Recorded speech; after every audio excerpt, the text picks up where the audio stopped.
Everyone tells you to let go, but no one tells you why you haven't. They say time heals.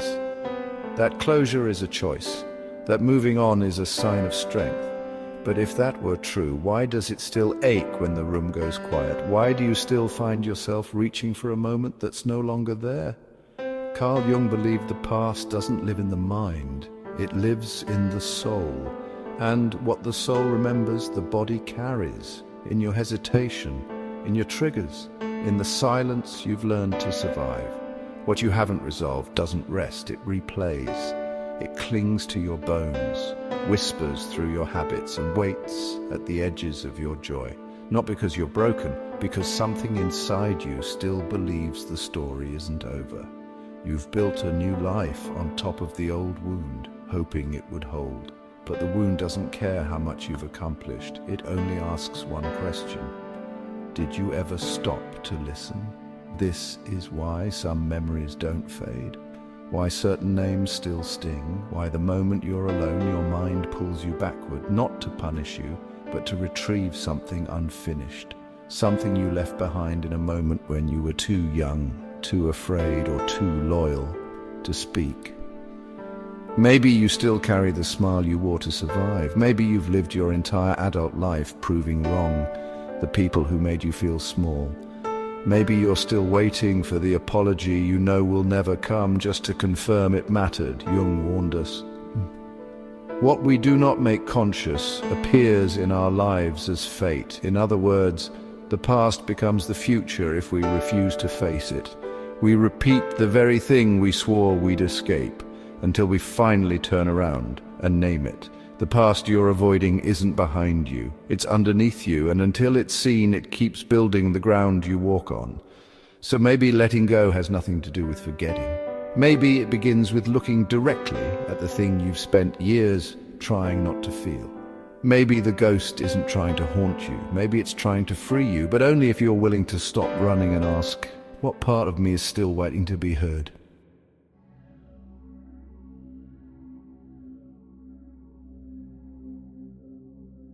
There's a reason you freeze when someone raises their voice, why your chest tightens at goodbyes, why you pretend you're fine while clenching your jaw. You're not imagining it, you're remembering. Jung called it the shadow, the forgotten part of you formed not just by what happened, but by what you had to do to survive. The silence you kept, the tears you swallowed, the truths you buried so deeply you forgot where. But the body remembers. The breath remembers. Your nervous system remembers everything your mind tried to leave behind, not in words, in reactions, in why you apologize when you haven't done anything wrong, in why you sabotage something good before it gets too close, in why you smile when someone crosses a line just to keep the peace. This isn't weakness, this is pattern, and patterns are memory made flesh. Jung believed the shadow isn't your enemy, it's your echo. It carries the parts of you that were told you're too much, or you don't matter. And because they weren't welcomed in the light, they made a home in the dark. But what lives in the dark doesn't die, it waits. And eventually it drives, it shows up in who you chase, in what you tolerate, in what you push away the moment it feels safe. And it will keep repeating, not to ruin you, but to wake you. Because the shadow's job is not destruction, it's return. But you cannot heal what you refuse to touch. And the truth is, the longer you avoid the pain, the more it mutates into something that controls you. The avoidance becomes the prison, the repression becomes the pattern. Maybe you're still performing a version of yourself that once kept you safe. Maybe you've built your whole identity around not being a burden. Maybe you keep people at a distance because somewhere deep down, being seen still feels dangerous. These aren't flaws. These are strategies, learned young, reinforced often, never questioned until now. Because the moment you turn and look, not with judgment, but with curiosity, something changes. The fear loses its shape. The grief stops screaming, the shame softens into something that just wanted to be held. You begin to see that the shadow wasn't trying to ruin your life, it was trying to protect you with outdated maps. It was trying to remind you of a part of you that got left behind. The parts that grieved in silence, the parts that still don't feel safe to speak, the parts that said, please don't leave, and were left anyway. The shadow doesn't need fixing, it needs witnessing, because once it's seen, it stops pulling the strings and you finally begin to move through the world, not as someone avoiding what hurt you, but as someone becoming whole because of it.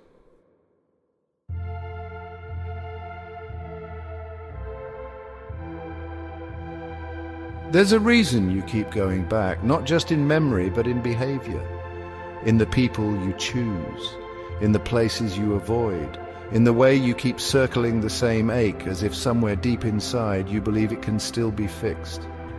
Carl Jung believed that what we leave unresolved doesn't simply disappear, it binds us. It becomes what he called a complex, a living emotional knot, rooted in the unconscious, waiting for resolution that may never come. These are the unfinished contracts of the soul, the apology you never received, the closure that never arrived, the goodbye you never got to say. Maybe you keep over-explaining yourself because no one ever listened when it mattered. Maybe you become small in rooms that remind you of the ones where you once weren't allowed to take up space. Maybe you can't stop looking for love in the people who remind you of the one who broke you. You think you're choosing, but often you're just reenacting, trying to finish a scene that never ended. Trying to get the ending you deserved in the past by scripting it into your present. That's not madness, that's the psyche doing its sacred work. It repeats the loop until it understands why the loop exists. There's a parable, almost forgotten now, from the early Buddhist canon. Kisa Gotami loses her only child. Grief drives her from house to house, begging for medicine to bring him back. People turn her away. But the Buddha tells her, bring me a mustard seed from a home untouched by death. She searches, and in every home she hears the same thing. Loss in every form, a brother, a mother, a beloved child, and for the first time her grief is no longer hers alone. It belongs to everyone. It becomes bearable, not because the pain is gone, but because the isolation is. We think we're the only ones haunted, but we're not. The grief you carry may be private, but it is not unique, and sometimes healing begins not with the final word, but with the quiet recognition, I am not alone in this. Still, the contract lingers, because the nervous system doesn't care about logic. It cares about what it never got. It reacts to the unfinished moment as if it's still unfolding. Right now. Maybe you're still checking the door, hoping they've changed. Maybe you replay that one conversation, the one where you almost said what you needed to but didn't. Maybe part of you still believes that if you're kind enough now, it will undo what happened there. But some contracts cannot be completed. And that's not failure. It's a turning point, because the moment you stop waiting for the apology, the justice, the explanation, you become the one who gets to decide how the story ends. You stop needing them to see it. You start seeing it yourself. You stop begging for understanding. You become the one who understands, and that's how the loop ends. Not because it's resolved, but because it's released. Not because you forgot, but because you finally remembered your worth.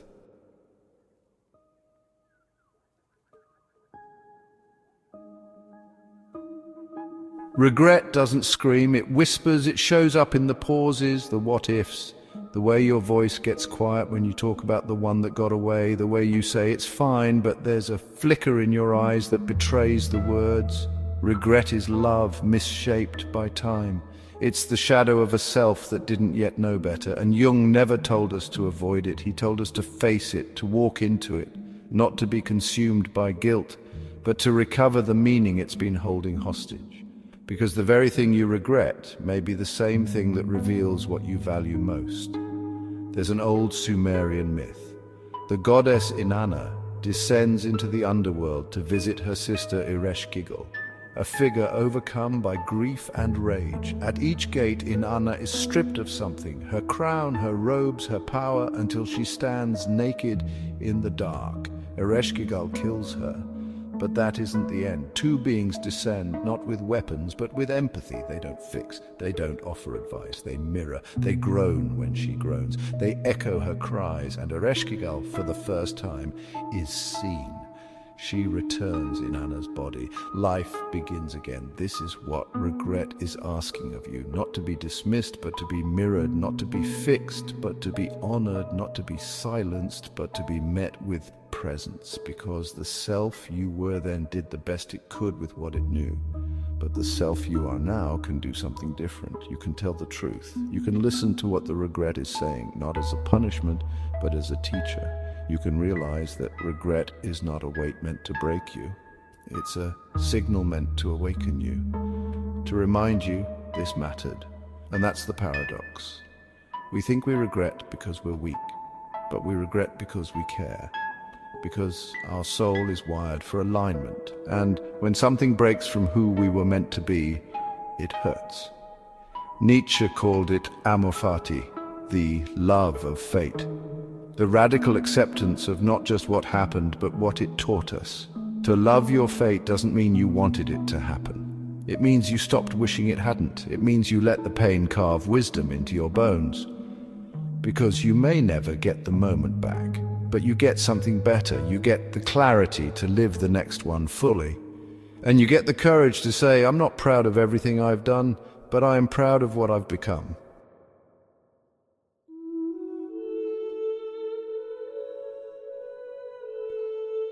Letting go doesn't mean forgetting. That's where most people get it wrong. They think healing means deleting the memory, silencing the emotion, closing the chapter like it was just a bad dream. But Carl Jung would say, what you try to forget doesn't disappear. It waits. The past doesn't vanish when you ignore it. It embeds itself in your reactions. It hides in your hesitation. It re-emerges as a pattern, dressed in new faces, but still asking the same question. Will you finally look at me? You don't let go by force. You let go by understanding, and that's the paradox. The tighter you grip your need to move on, the more the wound grips back, because you're not moving forward. You're just running in circles around what you refuse to feel. Maybe you've told yourself it's over, but you still flinch when someone sounds like them. Maybe you no longer cry, but you replay the same moment every night before bed. Maybe no one knows, but every time a certain date comes around, your chest gets heavy and you find yourself quiet for no reason you can name. That's not weakness, that's the body keeping score. And until you stop trying to outrun it and start listening to it, you'll carry it everywhere. Maria Zambrano once said, one must not drag the past, nor should one forget it. Letting go isn't about severance, it's about reverence. It's about realizing that healing doesn't mean erasing the story. It means changing the role it plays in your life. Carl Jung called this individuation, the process of becoming whole, not by cutting out what hurts, but by integrating it into who you are. You don't heal by breaking the mirror. You heal by looking into it and seeing yourself fully, even the parts you used to run from. You carry your past, yes, but you carry it differently. Not like a chain, but like a route. Not like a weight, but like a compass. The goal is not to forget what happened. The goal is to remember without reliving, to hold the story without collapsing back into it, to stop letting it be the architect of your identity and instead let it become the soil from which you grow. Because the pain may not be your fault, but the healing, that's yours. And healing doesn't mean becoming someone new. It means becoming someone true. Someone who says, yes, that happened, but it no longer defines me, not because I buried it, but because I faced it. And in facing it, I found a version of myself I'd never met before, the one who could hold all of this and still rise.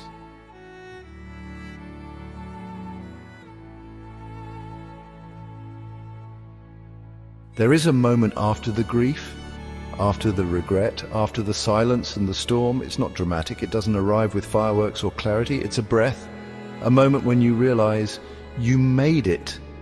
You didn't forget what happened, but you're no longer fused to it. You're not walking around the same edge anymore. You're walking with it, beside it, and that changes everything. Carl Jung said healing is not a return to innocence. It's not about going back, it's about going inward, it's about becoming. Not who you were before the wound, but who you are now because of it. You begin to notice the shift in small ways. You hear the old song, and it no longer cracks you open. You tell the story, and it no longer makes you flinch. You think of what they did, and instead of rage or shame, you feel space, stillness, sometimes even gratitude, because you made something beautiful out of the wreckage, because you met parts of yourself you wouldn't have known otherwise, because the version of you that broke is not the version of you that's here now. And here's the part no one tells you. Healing isn't always about fixing what was. Sometimes it's about becoming someone who can live with what is. You didn't get closure from them, but you gave yourself understanding. You didn't get justice, but you found your own peace. You didn't erase the past, but you rewrote your relationship to it. And that's what freedom feels like. Not forgetting, not erasing, but remembering differently. You've stopped trying to get back to the person you were, because now you know they were never the destination. They were the doorway. The version of you that shattered under the weight of it all, that version did its job. It carried you here, and now you've arrived. So ask yourself, what part of your story still waits to be welcomed home? What memory is no longer asking to be erased, but simply to be held? Because the past was never asking you to forget. It was asking you to see it. And in seeing it, you set yourself free. If this made you feel less alone, say it out loud in the comments. Speak the memory, name the weight. You're not the only one who's carried it. You're not broken for remembering. You are wise for surviving. And you're free now because you didn't run from the past. You walked through it and came out whole.